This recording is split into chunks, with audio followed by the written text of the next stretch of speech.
दोस्तों आज मैं आपको इकोनॉमिक कंडीशन यानी आर्थिक स्थिति और कास्ट यानी कि जाति के आधार पर मिलने वाले रिजर्वेशन परसेंटेज के बारे में बताऊंगा। जैसा कि आपको पता है कि भारत में 28 राज्य हैं, 8 केंद्र शासित प्रदेश हैं। उसमें जो पॉपुलेशन यानी जनसंख्या रहती है वो अलग अलग रेशियो में रहती है। कहीं एससी की संख्या ज्यादा है, कहीं एसटी की, कहीं ओबीसी की, कहीं जनरल की। तो अलग अलग कैटेगरी की पॉपुलेशन अलग अलग होने की वजह से यहाँ पर परसेंटेज भी अलग अलग तरीके से बटे हुए हैं, हर राज्य में अलग हैं। तो उसको हम देखने की कोशिश करेंगे। सबसे पहले मैं आपको कैटेगरीज के बारे में बता देता हूँ। ओबीसी इसमें सबसे पहले आता है। इसका फुल फॉर्म है अदर बैकवर्ड क्लास यानी कि अन्य पिछड़ा वर्ग।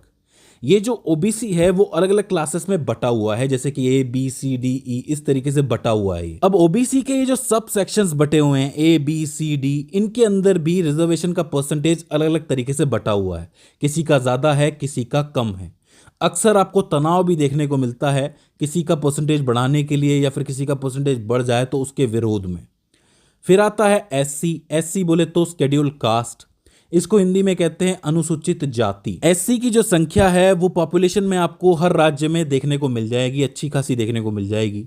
फिर शेड्यूल ट्राइब्स आती हैं यानी कि एसटी, अनुसूचित जनजाति। जो ट्राइब्स होती हैं, स्पेशली आदिवासी कम्युनिटी जिसके अंदर आती है, उसको हम बेसिकली ट्राइब्स कहते हैं, जो कि मुख्य जीवन से कटे हुए होते हैं। जैसे कि शहर का जो जीवन चल रहा है या मुख्य धारा जो चल रही है उससे कटे हुए होते हैं अक्सर। खासकर आप नॉर्थ ईस्ट की तरफ जाओगे तो वहां आपको ऐसी जनजातियां देखने को मिल जाएंगी। इसके बाद आता है जनरल यानी कि सामान्य वर्ग। ये वो वर्ग होता है जिसमें अगड़ा वर्ग आता है। अगड़ा वर्ग जिसको हम लोग कहते हैं, थोड़ी अगड़ी जातियां जिसको कहा जाता है, जो पिछड़ी नहीं है, उन्हीं को जनरल कैटेगरी में रखा जाता है।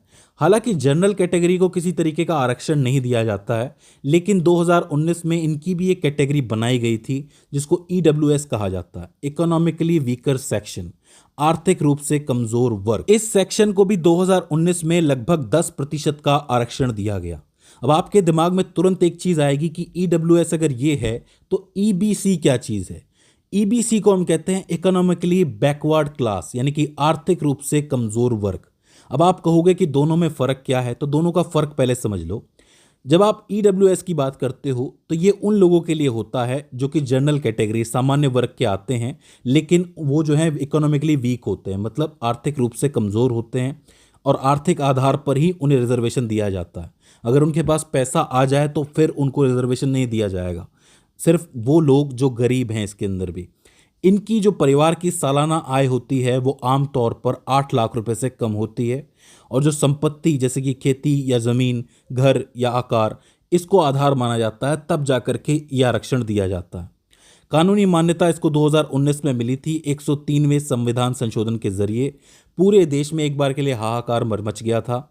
जिसको स्वर्ण आरक्षण कहा गया वो यही आरक्षण था। कोटा की बात करोगे तो केंद्र की जितनी भी नौकरियां हैं और शिक्षण संस्थानों में जितनी भी नौकरियां हैं उसमें से 10% आरक्षण इनको दिया गया, मतलब इनके लिए सीटें रखी गई। फिर आप ईबीसी की बात करोगे तो ईबीसी में वो लोग आते हैं जो आर्थिक रूप से पिछड़े तो हैं लेकिन ओबीसी से आने वाले होते हैं, यानी कि पिछड़े वर्ग से आने वाले होते हैं। ये ओबीसी की एक तरीके से सब कैटेगरी आप कह सकते हो, उप श्रेणी कह सकते हो। इसका आधार किसे माना जाता है? इसका आधार सिर्फ आर्थिक ही नहीं बल्कि सामाजिक, शैक्षणिक और आर्थिक तीनों होते हैं, सोशियो एजुकेशनल और इकोनॉमिक। ये उन जातियों के लिए होता है जो पिछड़े वर्ग में भी सबसे ज्यादा पिछड़ी हुई होती हैं, उनको ईबीसी में रखा जाता है। लेकिन यहाँ एक चीज ध्यान देने वाली है कि जब इसके लागू करने की बात आती है तो ये सिर्फ राज्य स्तर पर वर्गीकृत है। केंद्र सरकार के लेवल पे जाके देखोगे तो ईबीसी नाम का कोई अलग से कोटा आपको देखने को नहीं मिलेगा। अब आपके दिमाग में एक सवाल आएगा कि राज्य इस तरीके से कोटा क्यों बनाया उसने, मतलब अलग से ईबीसी क्यों बनाया? तो देखो, राज्यों के अंदर वैसे तो पिछड़ी जातियां होती हैं, पिछड़ा वर्ग होता है, लेकिन कुछ ऐसी भी जातियां होती हैं, कुछ ऐसा भी वर्ग होता है कुछ जो कुछ ज्यादा ही पिछड़ा हुआ होता है। उसके लिए ये कैटेगरी बनाना जरूरी हो जाता है। जैसे आप बिहार की बात करोगे तो बिहार में ओबीसी को 2 कोटों में बांटा गया है। एक है बैकवर्ड क्लास जिसमें पिछड़ा वर्ग आता है लेकिन मजबूत पिछड़ा वर्ग आता है, और एक आता है ईबीसी, एक्सट्रीमली बैकवर्ड क्लास, यानी कि पिछड़े वर्ग में भी अति पिछड़ी जातियां जो होती हैं उनको अलग से कोटा देना पड़ता है। राजस्थान की बात करोगे तो राजस्थान में भी इसी तरीके का कॉन्सेप्ट है एमबीसी नाम का, जिसको मोस्ट बैकवर्ड क्लास कहा जाता है, मतलब पिछड़ों में भी जो सबसे ज्यादा पिछड़ा होता है उसके लिए अलग से आरक्षण होता है। अब अगर हम एक एक करके राज्यों की बात करें तो सबसे पहले आता है आंध्र प्रदेश। आंध्र प्रदेश में टोटल रिजर्वेशन परसेंटेज है 60, जिसमें से एससी को मिला हुआ है 15%, एसटी को 6%, ओबीसी को 29% और ईडब्ल्यूएस को 10%। इस हिसाब से टोटल 60% आरक्षण हो जाता है। ओबीसी के भी यहाँ पर 5 अलग अलग ग्रुप्स बटे हुए हैं, जिसमें A B C D E आते हैं, उनमें इसको बांटा गया है। उसमें परसेंटेज की संख्या थोड़ी अलग अलग हो सकती है। फिर आता है अरुणाचल प्रदेश। अब अरुणाचल प्रदेश में आपको ट्राइब्स बहुत ज़्यादा देखने को मिलेंगी। यही कारण है कि इस राज्य में 80% आरक्षण जो है वो सिर्फ एसटी को मिला हुआ है। इस हिसाब से यहाँ पर आरक्षण का परसेंट 80 हो जाता है, पूरा का पूरा एसटी को जाता है, क्योंकि संख्या ही उनकी ज़्यादा है, जाहिर सी बात है। फिर आप असम की तरफ जाओगे तो यहाँ पर 7% एससी, 12% एसटी, 27% ओबीसी, 10% ईडब्ल्यूएस और टोटल मिलाकर 56% हो जाता है। फिर आप चलोगे बिहार की तरफ तो बिहार में 16% एससी, 1% एसटी, 33% ओबीसी और 10% ईडब्ल्यूएस आता है। इस हिसाब से टोटल परसेंटेज 60 हो जाता है। अब हाल ही में यहाँ पर रिजर्वेशन परसेंटेज को 65% तक बढ़ाने का बिल पास हुआ था, जिस पर कोर्ट अभी विचार कर रहा है, यानी कि विचाराधीन है। 60 से 65% करने का इसका एक बिल पास हुआ था। छत्तीसगढ़ की तरफ जाओगे तो यहाँ पर एससी का परसेंट है 12, एसटी का 32, ओबीसी का 14 और ईडब्ल्यूएस का 10। इस हिसाब से टोटल 68% हो जाता है, जिसमें आदिवासी बहुल राज्य होने के कारण एसटी को सबसे ज़्यादा कोटा मिला हुआ है। फिर चलेंगे गोवा की तरफ तो यहाँ पर एससी को 2%, एसटी को 12, ओबीसी को 27 और ईडब्ल्यूएस को 10% मिला हुआ है। इस हिसाब से टोटल परसेंटेज 51 हो जाता है। गुजरात में जाओगे तो 7% एससी, 15% एसटी, ओबीसी को 27% और ईडब्ल्यूएस को 10%। इस हिसाब से टोटल परसेंटेज 59 हो जाता है। फिर हरियाणा की तरफ जाएंगे तो 20% एससी, ओबीसी को 27% और 10% ईडब्ल्यूएस को। इस हिसाब से टोटल 57% हो जाता है। यहाँ पर भी ओबीसी को बीसीए और बीसीबी के अंदर बांटा गया है, यानी कि पिछड़ा वर्ग ए पिछड़ा वर्ग बी के अंदर बांटा गया है। और एसटी की आबादी यहाँ पर ना के बराबर है, इसलिए वहां पर आपको कोई परसेंटेज देखने को नहीं मिलेगा। फिर बात करें हिमाचल प्रदेश के बारे में तो यहाँ 25% एससी, 4% एसटी, 20% ओबीसी और 10% ईडब्ल्यूएस को मिला हुआ है। इस हिसाब से टोटल 59% परसेंटेज हो जाता है यहाँ पर। फिर बात करोगे झारखंड के बारे में तो 10% एससी, 26% एसटी, 14% ओबीसी और 10% ईडब्ल्यूएस को मिला हुआ है। इस हिसाब से टोटल 60% हो जाता है। कर्नाटक की तरफ जाओगे तो 17% एससी, 7% एसटी, 32% ओबीसी और 10% ईडब्ल्यूएस को मिला हुआ है, तो इस हिसाब से 66% हो जाता है। केरलम में 8% एससी, 2% एसटी, 40% ओबीसी और 10% ईडब्ल्यूएस को मिला है। इस हिसाब से टोटल 60% हो जाता है। इस हिसाब से यहाँ पर ओबीसी का कोटा बड़ा है, यानी कि ओबीसी की संख्या भी ज़्यादा होगी। मध्य प्रदेश की तरफ जाओगे तो 16% एससी, 20% एसटी, 14 से 27% के बीच ओबीसी, 10% ईडब्ल्यूएस। इस हिसाब से 60 से 73% के बीच में इसका आरक्षण है। ओबीसी को यहाँ पर 27% देने का मामला अभी भी हाई कोर्ट के अंदर अटका हुआ है, इसलिए कई जगह पर 14% ही लागू है और कई जगह 27 की बात चल रही है। महाराष्ट्र की तरफ चलेंगे तो 13% एससी, 7% एसटी, 32% ओबीसी, 10% ईडब्ल्यूएस। इस हिसाब से टोटल 62% जो है वहाँ का देखने को मिलेगा। और ओबीसी कोटे के अंदर घुमंतू जनजाति यानी कि एनटी जिसको हम कहते हैं और अन्य के लिए अलग अलग सब कैटेगरीज बनाई गई हैं ओबीसी कोटे के अंदर ही अंदर। आपको सबसे ज़्यादा कैटेगरीज ओबीसी कोटे के अंदर ही देखने को मिलेंगी। ठीक है, फिर बात करें मणिपुर के बारे में तो यहाँ पर 3% एससी, 34% एसटी, 17% ओबीसी, ये परसेंटेज बटा हुआ है, टोटल 54 हो जाता है। ईडब्ल्यूएस को यहाँ पर कुछ नहीं है क्योंकि वहाँ पर संख्या ही बहुत कम है। मेघालय की बात करोगे तो यहाँ पर 80% एसटी को मिला हुआ है, क्योंकि यहाँ पर एसटी समुदाय की संख्या बहुत ज़्यादा है, इसलिए उन्हीं को देना होगा सारा आरक्षण, तो टोटल 80% हो जाता है। मिजोरम में भी यही हाल है, 80% दिया हुआ है और नागालैंड में भी यही हाल है। तो इसका मतलब हाल इसलिए है क्योंकि एसटी की संख्या वहाँ पर ज़्यादा है, तो मिलना भी चाहिए, जाहिर सी बात है। वहाँ पर और कैटेगरीज मिलना ही मुश्किल है, तो इन्हीं को ही मिलेगा और इन्हीं को मिलना भी चाहिए। ओडिशा की तरफ जाएंगे तो टोटल 60% है यहाँ पर रिजर्वेशन का, जिसमें से 16.25% एससी, 22.5% एसटी, 11.25% ओबीसी और 10% ईडब्ल्यूएस को मिला हुआ है। तो इसको भी आप ध्यान में रख सकते हो। फिर बात करें पंजाब के बारे में तो 29% SC, 12% OBC और 10% EWS को मिला हुआ है। इस हिसाब से 51% हो जाता है।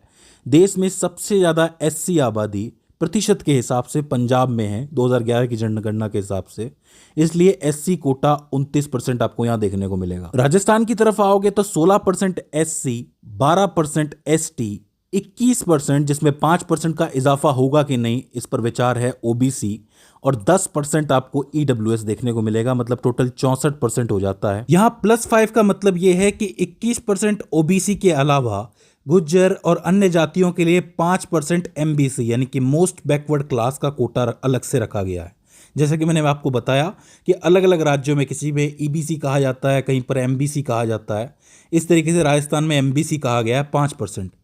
सिक्किम की बात करोगे तो 7% SC, 18% ST, 40% OBC और टोटल मिला के 65% आरक्षण का परसेंट हो जाता है।